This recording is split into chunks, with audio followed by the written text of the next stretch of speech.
দেশের জনসংখ্যা এমনিতেই অনেক বেশি। বিয়ের পর একটা কি সর্বোচ্চ 2টা বাচ্চা নেব। বেশি বাচ্চা নিয়ে খাওয়াবো কি, আর মানুষ করব কিভাবে?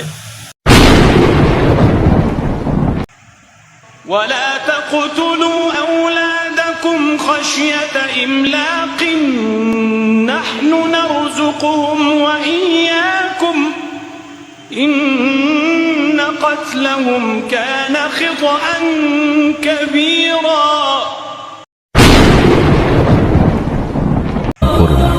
হে মুহাম্মদ, তুমি বলো, এসো আমি বরং তোমাদের বলে দিই তোমাদের মালিক কোন কোন জিনিস তোমাদের জন্য হারাম করেছেন।